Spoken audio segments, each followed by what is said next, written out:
وسلام على عباده الذين اصطفى لا سيما على سيد الرسل وخاتم الأنبياء وعلى آله وصحبه ومن بهديه مهتدى.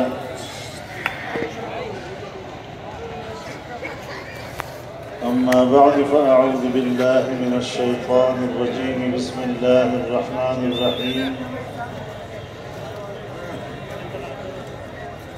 يريدون ليطفئوا نور الله بأفواههم والله متم نوره ولو كره الكافرون. صدق الله العظيم.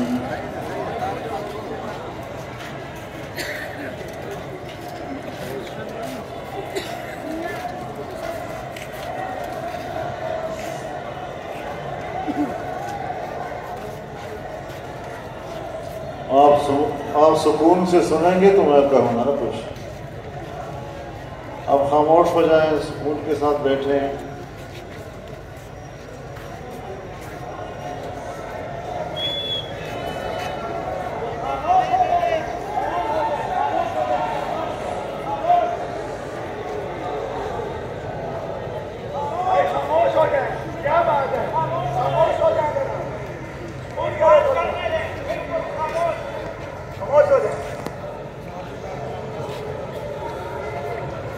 جناب صدر محترم، حضرات علماء کرام، طلباء عزیز، بزرگان ملت، میرے دوستوں اور بھائیوں،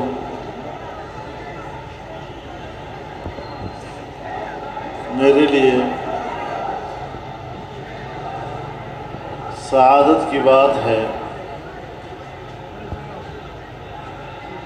کہ میں دارالعلوم تعلیم القرآن میں علماء، طلباء اور دیندار لوگوں کے اجتماع میں شریک ہو رہا ہوں. دارالعلوم تعلیم القرآن حضرت شیخ القرآن رحمہ اللہ کا ایک علمی شاہکار ہے اور انہی کے کا لگایا ہوا ایک پودا ہے جو آج شجر سایہ دار بن چکا ہے اور اس کے ثمرات سے آج پوری دنیا فائدہ حاصل کر رہی ہے. یہ وہ مرکز ہے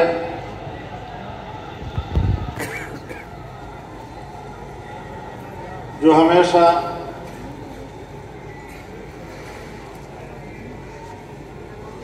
توحید کے درس اور شرک و بدعت کے خلاف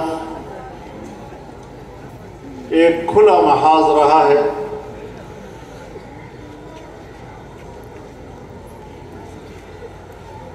توحید ایک ایسا موضوع ہے جو تمام انبیاء کرام کا، ان کی دعوت کا اساس رہا ہے.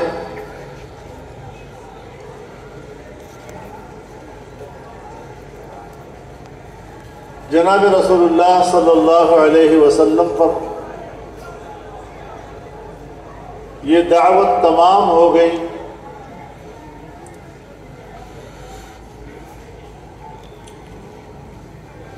حضرت ابراہیم علیہ السلام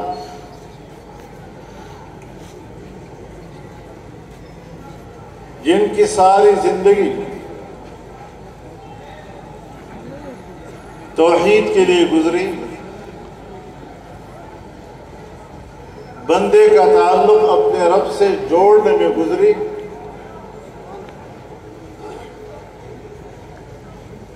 پاداش میں آگ میں جھونک دیے گئے،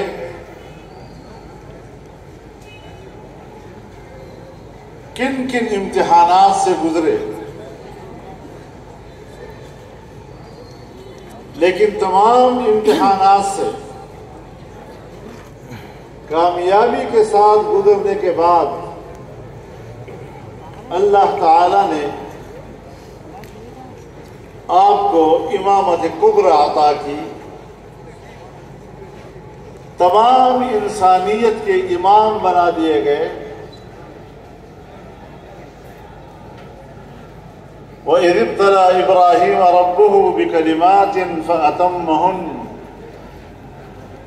قَالَ إِنِّي جَاعِلُكَ لِلنَّاسِ إِمَامًا۔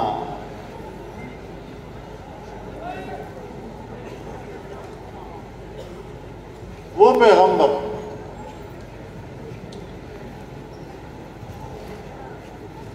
جو ساری زندگی توحید کی بات کرتا رہا، شرک کے خلاف لڑتا رہا، لیکن جب آپ کو امامت کبریٰ عطا کر دی گئی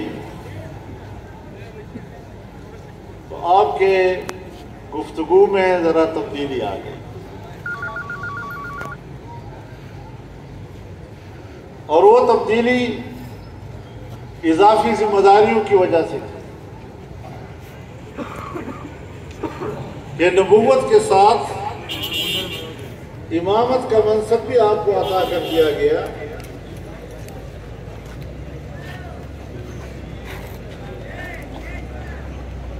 اب جب لوگوں کی امامت کی ذمہ داری بھی آپ کو دے دی گئی تو دیکھنا یہ ہے کہ آپ کی ترجیحات کیا ہیں۔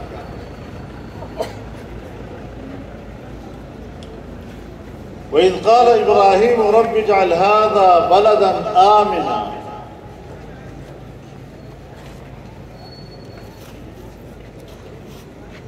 اے میرے رب، اس شہر کو امن کا شہر بنا دے،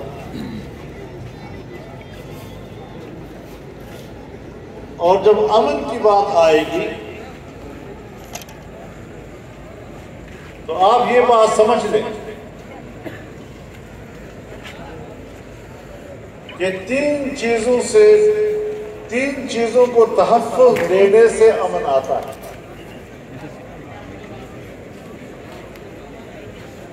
یعنی امن انسانی حقوق کے تحفظ کا نام ہے،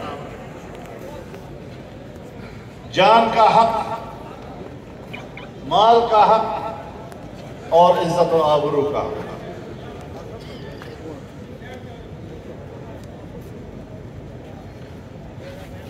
اور یہ اصول آج بھی مملکتی زندگی، سیاسی زندگی، قومی زندگی، ملی زندگی اور ان کی حکومتوں کی اولین ذمہ داری ہوتی ہے کہ وہ قیام امن کے لیے لوگوں کے جان، مال اور عزت و آبرو کا تحفظ کریں، اور ساری قانون سازی جو ملک کی ہوتی ہے وہ ان تین چیزوں کی گرد ہوتی ہے۔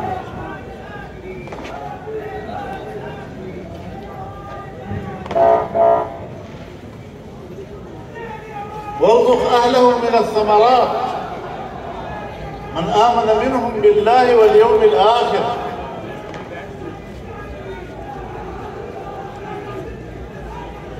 اور اس شہر کے لوگوں کو اچھا رزق عطا فرما، پھل فروٹ نصیب فرما، خوشحال معیشت ان کی نصیب ہو۔ لیکن آپ نے صرف ایمان والوں کے لیے یہ دعا کی، تو اللہ تعالیٰ نے فرمایا نہیں اس دنیا میں کافروں کو بھی دو۔ قال ومن كفر فأمتعه قليلا۔ لفظ متاع جہاں آتا ہے، تمتع جہاں آتا ہے، تھوڑے وقت کے لیے ایک فائدہ حاصل کرنے کے نام سے۔ تو اس دنیا میں تو میں کافر کو بھی دوں گا. اس دنیا میں بھی جو اللہ تعالیٰ نے نعمتیں پیدا کی ہیں، یہ نعمتیں بھی تو مومنین کے لیے. قل من حرم زینة اللہ التي اخرج لعباده والطیبات من الرزق قل للذین آمنوا فی الحیاة الدنیا خالصۃ یوم القیامہ. ایسے ہے.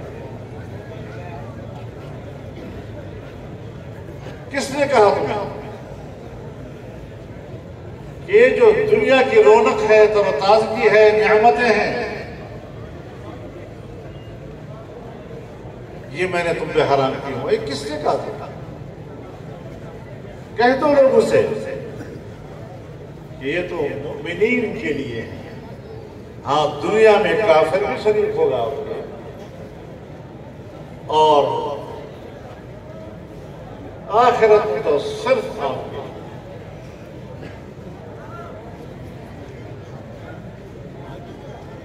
یہاں کچھ علماء ایک سوال اٹھاتے ہیں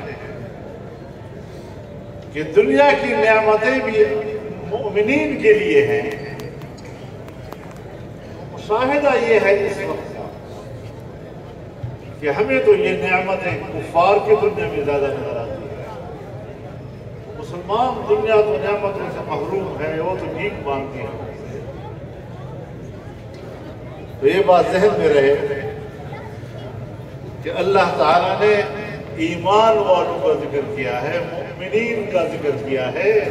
اگر ایمان آپ کا مضبوط ہے تو نعمتیں آپ کے لیے، اور جب ایمان کا رشتہ کمزور ہو جائے گا تو پھر کفر کی دنیا اس پر قبضہ کرے گی. ہاں، ان کی حیثیت ہوگی غاصب کی، غاصب سے بھی تو کبھی بھی مانگا کیا جاتا ہے. ہماری آج وہ حالت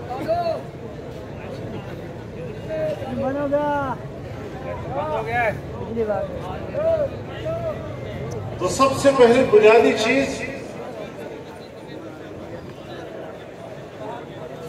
کہ ایمان والے، اور اب جب ابراہیم علیہ السلام امام ہیں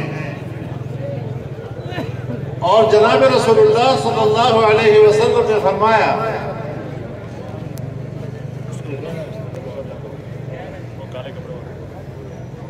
كانت بني إسرائيل تسوسهم الأنبياء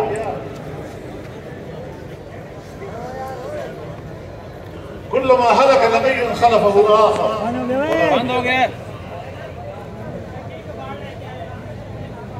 آپ لوگ تو کہتے رہتے ہیں نا جی کہ ختم نبوت کا مسئلہ خالص دینی مسئلہ ہے، اس کا سیاست سے کوئی تعلق نہیں. کہتے رہتے ہیں سارے مولوی اسٹیجوں پر یہی بات کر رہے ہیں. کوئی تعلق نہیں، اس کا سیاست سے کوئی تعلق نہیں. اور رسول اللہ صلی اللہ علیہ وسلم فرماتے ہیں كانت بنو اسرائیل تسوسهم الانبیاء كلما هلك نبي خلفه آخر ولا نبي بعده. بنی اسرائیل کی سیاست انبیاء کیا کرتے ہیں؟ تھوڑا سا ٹائم. ان کی مملکتی زندگی کا تدبیر و انتظام انبیاء کے ہاتھ میں ہوتا تھا. ایک جاتا تھا، دوسرا اس کی جگہ لیتا تھا، اور اب یہ سیاسی نظام میرا ہے. میرے بات کوئی نہیں.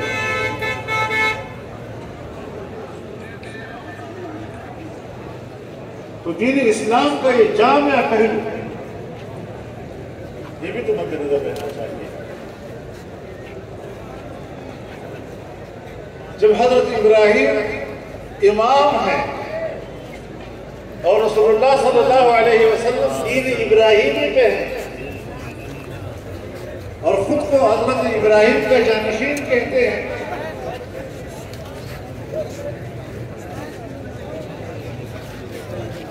تو پھر اس امامت کے حقدار پہنچے ہوئے آج بڑے آپ علماء ورثہ، یہاں امامت کبریٰ کے منصب پر مولوی کہاں چلا جاتا ہے؟ اس کو یہاں پر اپنی امامت کا حق کو نظر نہیں آتا. وہ کب اپنے حق کا احساس کرے گا اور اگر ان دنیاداروں کی وجہ سے انسانیت گمراہ ہو جائے اور عام آدمی یہ سمجھے کہ بس یہ ووٹ کا حق اور حکومت کا حق یہ تو انہی دنیاداروں کا ہے، مولوی صاحب کا سیاست سے کیا تعلق؟ آپ بتائیں کہ قوم کی اس گمراہی کا ذمہ دار آپ بتائیں، کون ذمہ دار ہوگا اس کا؟ کب ہم اس بات کا احساس کریں گے؟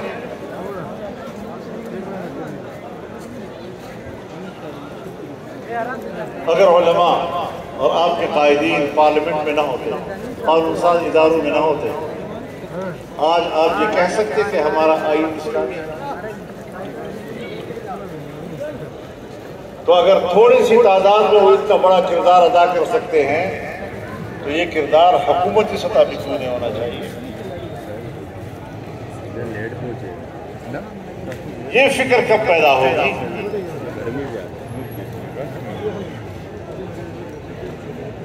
یاد رکھا، توحید یہ آغاز ہے، یہ ابتدا ہے، یہ اساس ہے، اور اللہ کی طرف سے جو نظام آتا ہے اس نظام کی حاکمیت یہ اس کا انجام ہے۔ اگر حاکمیت تک نہیں پہنچتا یہ نظام، پھر آپ اس کو کیسے کہہ سکتے ہیں الیوم اکملت لکم؟ کس بنیاد پر اکمال دین کا آپ دعویٰ کریں گے؟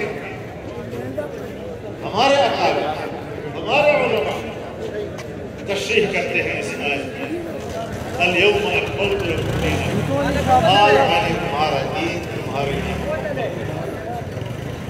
اور تکمیل دین جان سے راستہ واپس بے اعتبار تعلیمات۔ اچھا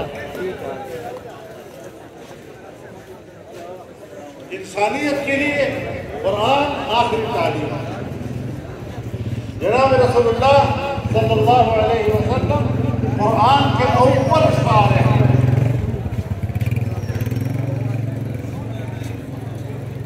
اور آپ کی تعلیمات کامل اور مکمل ہو، آپ کی نبوت پر یہ تمام، لیکن وہ اتممت علیکم نعمتی، اور میں نے تم پر اپنی نعمت تمام کر دی۔ تو اتمام نعمت، اکمال دین اور اتمام نعمت یعنی دین کامل کا اقتدار، یہ ہے اتمام نعمت۔ جب دین کا اقتدار ہوگا، اس کی حاکمیت ہوگی، یہ ہے نعمت تمام اللہ رب العزت نے۔ ورضيت لكم الاسلام دينا وبني اسلام اب ہم تبلیغ میں جاتے ہیں،